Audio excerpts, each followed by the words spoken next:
Selamat datang di review film. Di kisah hidup yang dialami oleh pemuda bernama Aoi.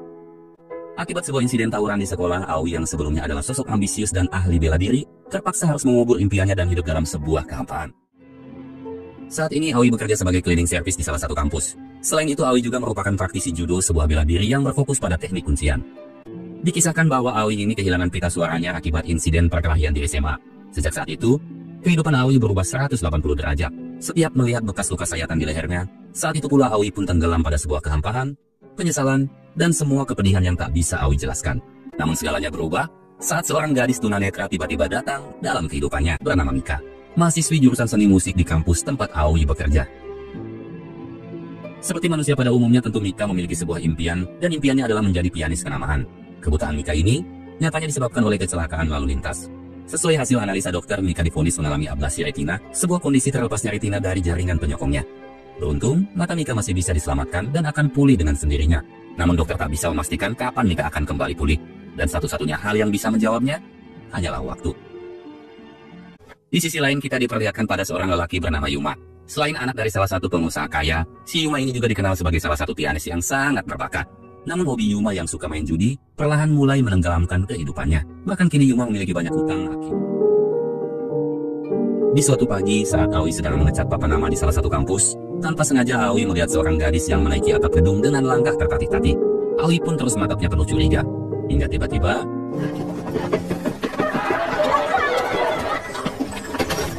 untung saja Aoi berhasil menyelamatkannya. Entah apa yang membuat si gadis berbuat senekat itu. Namun saat si gadis membuka kacamatanya, akhirnya Aoi pun paham.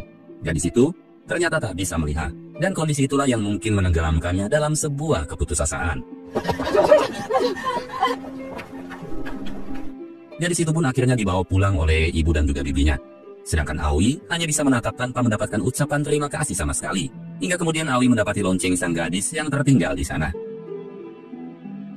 Di suatu pagi, Aoi diminta Jajang yang merupakan seniornya untuk membersihkan halaman kelas piano. Aoi pun sama sekali tak keberatan. Dan saat itulah, Aoi kembali dipertemukan dengan Mika. Mika kemudian masuk dan mulai memainkan piano. Sedangkan Aoi hanya bisa memandanginya di balik pintu. Seiring dengan kekaguman Aoi akan Mika, jari jemari Mika pun terus melantunkan alunan nada-nada kesedihan. Seakan Mika mencoba menjelaskan pada dunia tentang semua kekecewaan di hatinya. Namun tiba-tiba, kenangan insiden kecelakaan pun kembali menghantui Mika. Dengan langkah gontai dan juga tetesan air mata, Mika pun bergegas melangkahkan kakinya keluar gedung. Namun, ia terjatuh setelah tersandung tumpukan kursi yang ada di sana. Dan saat itulah Aoi pun kembali menolongnya.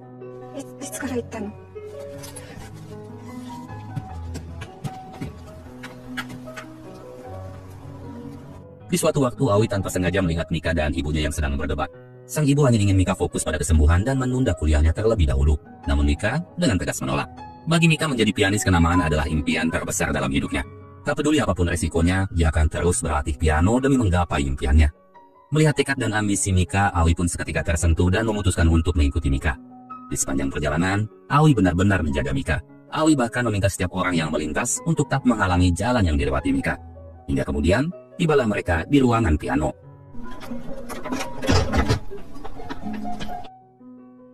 Menyadari jika pintu ruangannya terkunci, Aoi bergegas mengambil kunci gudang dan membuka ruangan itu. Saat Mika hendak pergi, Aoi pun membunyikan lonceng untuk memanggilnya.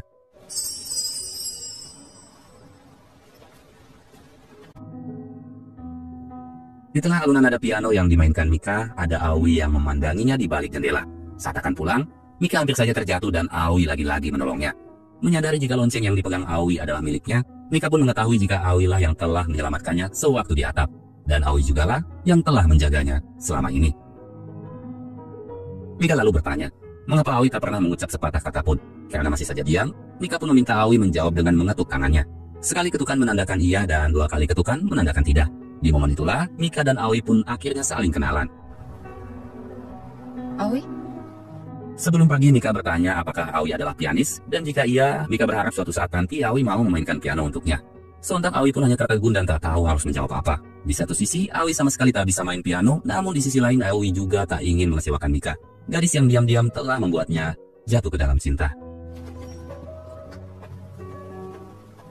Meski memiliki keteguhan hati dan juga tekad yang sangat kuat, namun dengan kondisinya saat ini tentu sulit bagi Mika menjalani kehidupannya sendirian.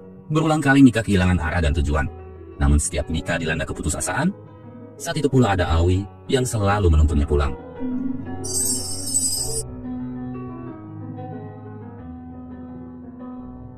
Sebagai bagian dari persiapan untuk konser pianonya, Yuma pun mengunjungi teman wanitanya yang merupakan dosen di kampusnya Mika. Karena pagi itu temannya masih mengajar ya, Yuma pun memutuskan menunggunya sambil bermain piano. Melihat pintu ruangan yang sudah terbuka, Aoi yang penasaran bergegas untuk mengeceknya. Betapa takjubnya Aoi ketika melihat permainan piano Yuma yang begitu memukau.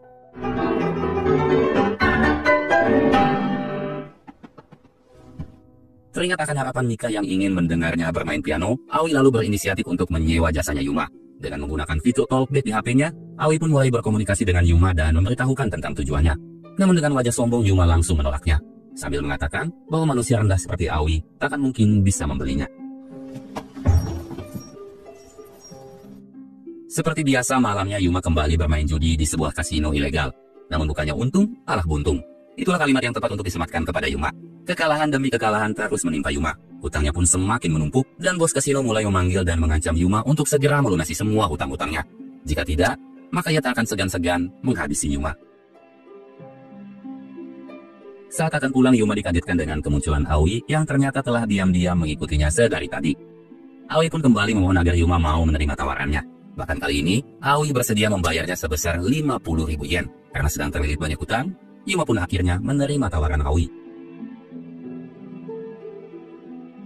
Sesuai dengan janjinya, Yuma pun datang di waktu yang telah ditentukan. Sebelum memberikan bayaran, Aoi kembali mengingatkan Yuma untuk tak bicara di hadapan Mika dan hanya menggunakan lonceng sebagai isyaratnya. Setelah itu, Yuma pun mulai menjalankan tugasnya.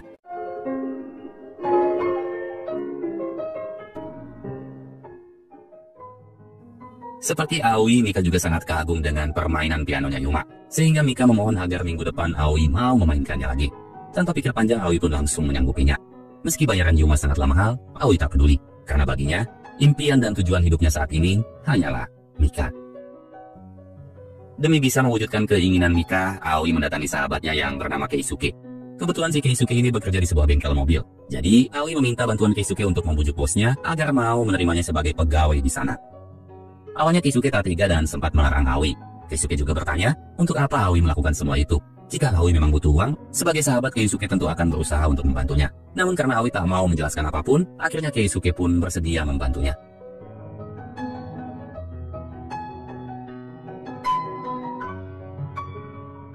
Siang dan malam Aoi terus bekerja tanpa henti. Tubuhnya memang terasa lelah. Namun setiap melihat senyuman di wajah Mika, rasa lelah itu pun hilang seketika.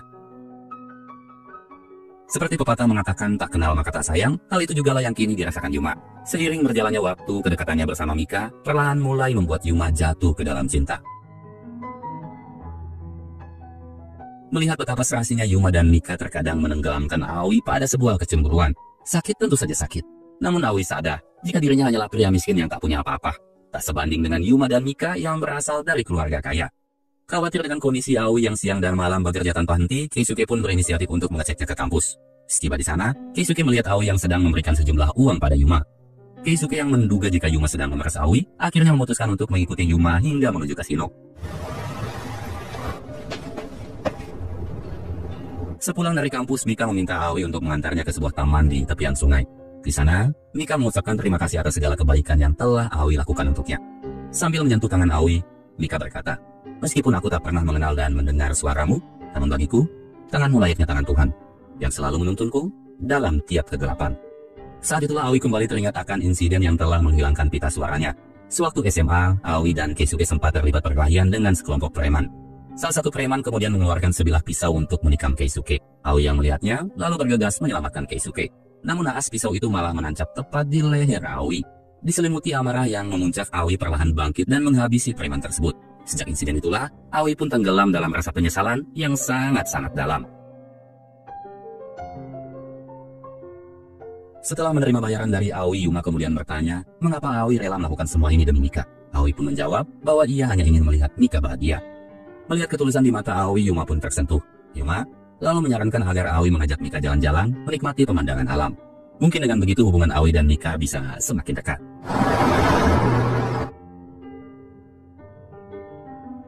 Yuma pun akhirnya membawa Aoi dan Mika jalan-jalan di tepian pantai. Di hadapan Mika, Yuma mengaku sebagai temannya Aoi. Meski tak bisa melihat, namun desiran ombak yang menyapa, hembusan angin yang membelai kulit, dan kicauan burung yang saling menyahut sudah cukup membuat Mika bisa merasakan bahagia.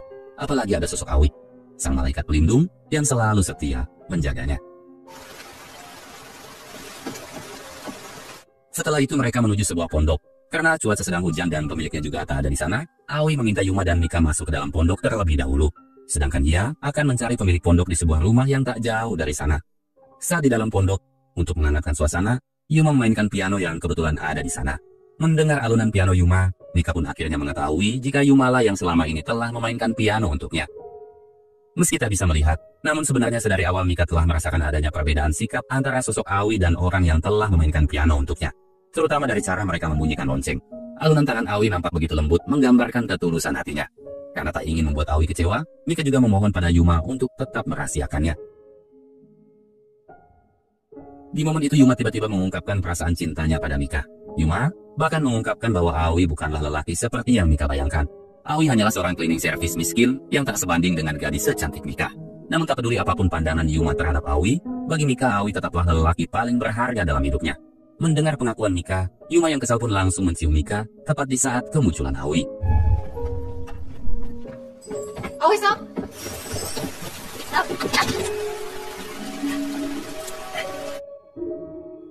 Di tengah lebatnya hujan, Aoi hanya bisa terduduk meratapi kekecewaan hati yang tak bisa terbendung lagi. Mengapa Mika memberikannya bahagia jika harus berakhir dengan luka? Mungkin kalimat itulah yang kini tersemat di hati Aoi. Setelah kejadian itu, Aoi pun memilih untuk menjauhi Mika. Bukan karena benci, melainkan Aoi tak ingin Mika terbebani dengan perasaannya. Namun tanpa Aoi sadari, Mika sebenarnya sangat mencintai Aoi. Pagi itu, Mika yang sedang mencari keberadaan Aoi tiba-tiba mendengar suara lonceng. Dengan penuh antusias, Mika pun langsung mendekati suara lonceng tersebut sambil menyebut nama Aoi. Namun setelah menyentuhnya, Mika sadar bahwa pria itu adalah Yuma. Tujuan kedatangan Yuma hanyalah ingin meminta maaf atas kelancangannya saat di pondok. Yuma juga menyadari bahwa Aoi memanglah pantas memiliki Mika. Namun di tengah perbincangan, sekelompok gangster tiba-tiba datang menculik Yuma beserta Mika. Ternyata semua itu adalah rencananya Keisuke. Jadi saat si Keisuke mengetahui bahwa Yuma terlibat hutang judi dengan kelompok gangster, ia pun berinisiatif menyewa gangster tersebut untuk menghajar Yuma. Ia tentunya demi membalaskan dendamnya Aoi, karena selama ini Keisuke menyangka jika Yuma lah yang telah memeras Aoi. Dengan polosnya Keisuke memberitahukan hal itu pada Aoi. Sontak Aoi pun marah. Ingin sekali Aoi menjelaskan bahwa Keisuke telah salah paham. Namun karena Mika juga ikut diculik, Aoi pun memutuskan untuk mencari keberadaan gangster tersebut. Saat hendak menuju pintu gerbang kampus, Aoi tiba-tiba diberhentikan oleh petugas polisi yang sedang mencari keberadaan Mika. Mengetahui jika Aoi tak bersalah, apalagi di masa lalu Aoi juga memiliki catatan kriminal, Ujang pun sengaja mengalihkan perhatian hingga akhirnya Aoi pun bisa lolos. Ternyata saat ini Yuma dan Mika sedang disekap di sebuah gudang tua. Di tengah kondisi Yuma yang sudah tak berdaya, Yuma berulang kali menjelaskan bahwa Mika sama sekali tak ada kaitan dengannya. Untuk itu Yuma memohon agar Mika bisa dibebaskan. Namun bukannya dikabulkan, si ketua gangster malah semakin emosi. Bahkan dia juga tega menusuk tangan Yuma dengan besi agar Yuma tak bisa lagi bermain piano. Dan saat itulah Aoi pun tiba-tiba datang.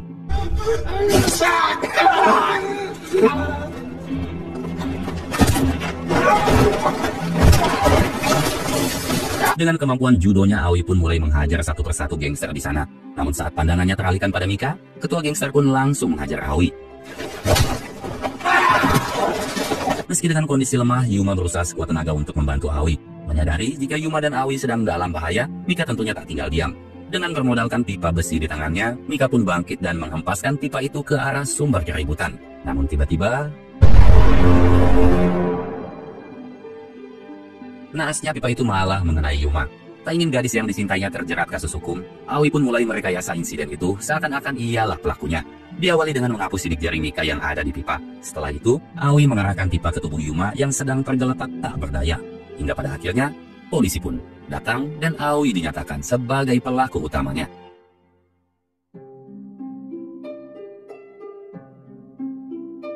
Yuma bergegas dilarikan ke rumah sakit dan saat ini sedang menjalani perawatan intensif. Sedangkan di sisi lain, setelah melakukan rekonstruksi kejadian, polisi pun menanyakan tentang alasan Aoi melakukan semua ini.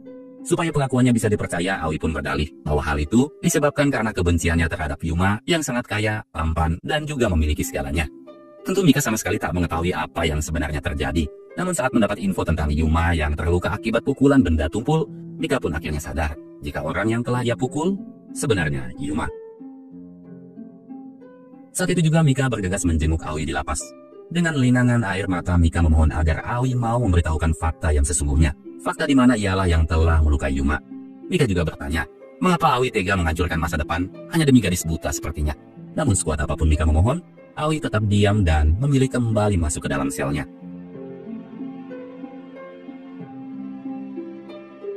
Beberapa bulan kemudian, Keisuke tiba-tiba mendatangi Mika. Keisuke lalu membacakan sepucuk surat yang dititipkan Aoi untuk Mika. Dalam surat itu, Aoi bilang, "Mika, aku bukanlah lelaki baik seperti yang kau bayangkan. Tanganku bukanlah tangan Tuhan seperti yang pernah kau ucapkan. Aku memang tulus mencintaimu. Namun aku tak pernah menuntut untuk bisa memilikimu. Aku dan kamu bagaikan langit dan bumi yang takkan pernah bisa menyatu. Saling menatap namun tak bisa mendekat, saling mencinta namun tak bisa bersama. Oleh karena itu, pergilah dan biarkan cinta ini terhapus oleh waktu."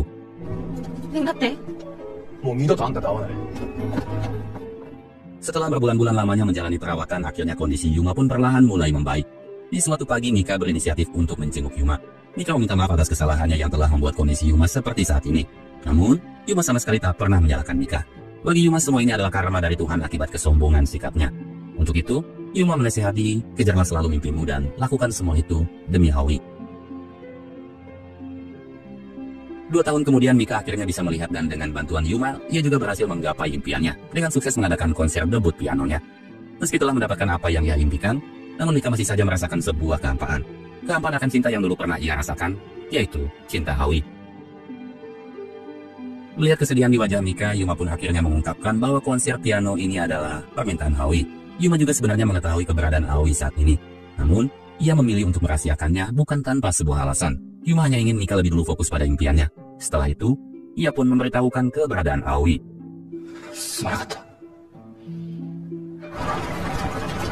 Mika lalu bergegas menuju pelabuhan, tepat di mana Aoi bekerja saat ini. Namun saat Mika menanyakan Aoi pada setiap pegawai yang ia temui, anehnya tak ada satupun yang mengenali Aoi.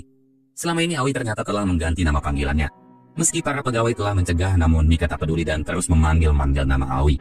Dan tak disangka, Aoi sedang bersembunyi di balik kerumunan pegawai sambil memandangi Mika. Karena tak kunjung menemukan Aoi, Mika pun akhirnya memutuskan untuk pergi. Namun saat itulah, Mika tiba-tiba mendengar suara lonceng miliknya yang tak sengaja dijatuhkan Aoi. Mika akhirnya kembali untuk mencari lonceng itu, tanpa memperhatikan sebuah truk yang sedang melaju kencang tepat ke arahnya. Aoi-san. Setelah penantian yang sangat panjang, akhirnya Mika bisa melihat wajah dan senyuman Aoi yang selama ini ia rindukan. Dan film pun ditutup dengan ciuman Mika dan juga Aoi.